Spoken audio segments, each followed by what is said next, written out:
Okay, so here we have a bike that has caused me a little bit of confusion. So I bought it as an Ossa 250 Explorer, and that's what it says it is on the side.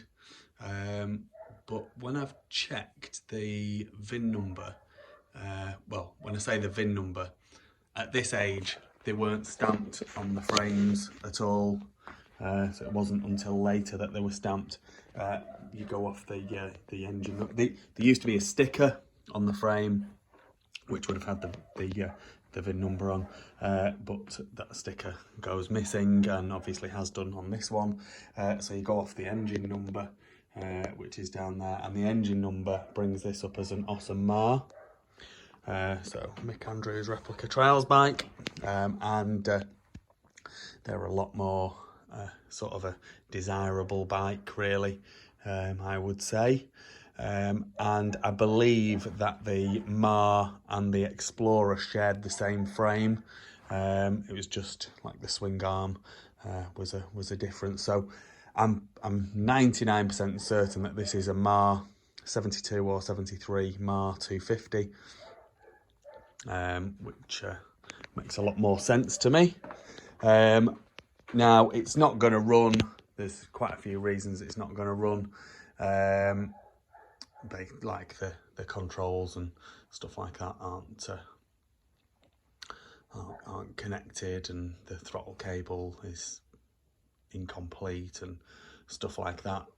The engine does turn over and it does select gears, but that's all I've done with it, because obviously if I'm not going to be able to make it run, I just haven't really checked anything else, to be perfectly honest. In need of quite a bit of work, as you can see. Missing the seat, missing the sump guard, the forks, the chrome started going through. Well, it has gone through quite a bit at the top there, and then there's some corroding on some of the aluminium components, so that lower triple clamp there has got quite a bit of corrosion, and the front wheel has also got quite a bit of corrosion on it. Probably be worth, I mean, you can blast those bits and pieces up and then see how they are after, but I would suspect that you're going to be looking for replacements for them. So it's got original Acron front rim. The exhaust there, other than I think there would have been a little silencer that would have bolted on at the end there, but I'm not 100% sure. The airbox is missing. There was a plug in the head, but the plug was badly corroded, and there's no kickstart.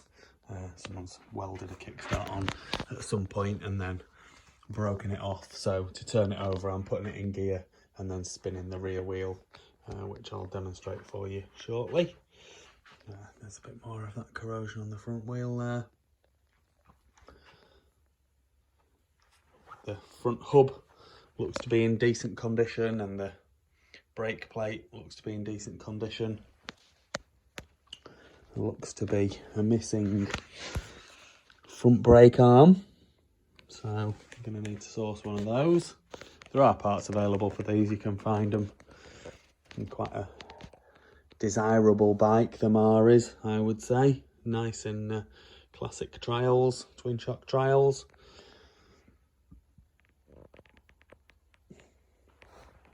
Gear lever, not sure exactly what's gone on there, but it's definitely bent. Rear wheel, which is nice shouldered rim, is not looking in too bad a condition, to be honest. Obviously needs a bit of work, but that's what we buy these things for, isn't it? And the rear mud guard as well could do with a little bit of work too. So we'll the rear shocks, they're going to need new replacement shocks or re-chroming as well. Let's demonstrate it turning over for you.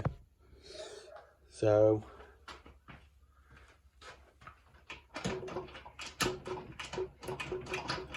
we're in first gear there. So first gear is hard to turn it over. It's neutral. And second.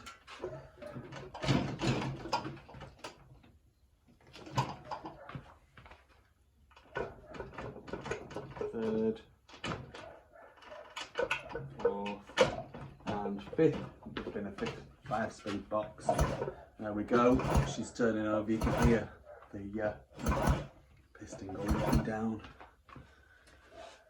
as the air is forced out through the plug.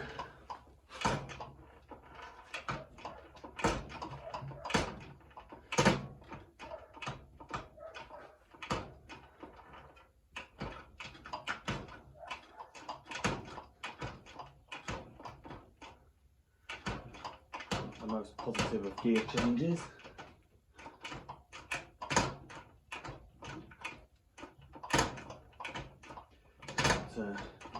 Is selecting through the gears there. Down into first